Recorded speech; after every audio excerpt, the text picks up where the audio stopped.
नमस्कार, भुसावळ स्टारमध्ये तुम्हा सर्वांचं खूप मनापासून स्वागत आहे. तर फ्रेंड्स, परवा होता गुरुवार आणि दत्त जयंती. तर गुरुवार आणि दत्त जयंती खूप छान असं जुळून आलेला दिवस होता आणि त्या दिवशी सगळ्यांचाच उपवास असतो मार्गशीर्ष महिन्यातला, पण त्या दिवशी दत्त जयंती सुद्धा होती आणि दोन्ही उपवास खूप छान असं घडलं एकेच दिवशी.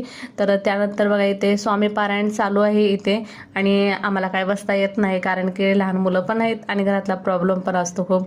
तर त्यामुळे आणि इथे खूप छान असं पूजा वगैरे झालेली आणि दत्त जयंतीची इथे पालखी वगैरे निघाली होती. वाटेमध्येच इथे पालखी मला दिसली, तर मग तिथे जाऊन मी छान असं दर्शन वगैरे घेतलं पालखीचं आणि त्यानंतर केंद्रामध्ये आले. इथे सुद्धा स्वामींचं दर्शन वगैरे घेतले, त्यानंतर प्रसाद घेतला आणि निघाले. तर बघा इथे आमची दिदी इथे वेटिंग करत होती माझी, कारण तिला खूप अर्धा तास तरी झाला होता येऊन तिथे माझी वेटिंग करत होती मंदिरामध्ये. आणि त्यानंतर इथे बघा दत्तगुरूंचं मंदिर आहे, तर इथं खूप छान असं दर्शन घेतले. कसं आहे की 4:30 वाजता गेली होती, त्यामुळे एवढी काही गर्दी नव्हती आणि मग 2-3च बायका होत्या. त्यानंतर आमचंच दर्शन झालं. तर त्यानंतर इथे बघा सत्यनारायण महापूजा झालेली, तर इथे सुद्धा मी इथे छान असं फुलं वगैरे वाहिले आणि प्रसाद वगैरे ठेवला आणि दर्शन वगैरे घेतलं. आणि कसं आहे की दुपारपासूनच इथे महाप्रसाद चालू होता, तर इथे दर्शन वगैरे घेतलं आणि त्यानंतर विचारले की तुम्हाला इथे जेवण करायचंय का, उपवास आहे? तर म्हटलं उपवास आहे. उपवास आहे म्हटल्यानंतर प्रसाद वगैरे दिला हातावरती.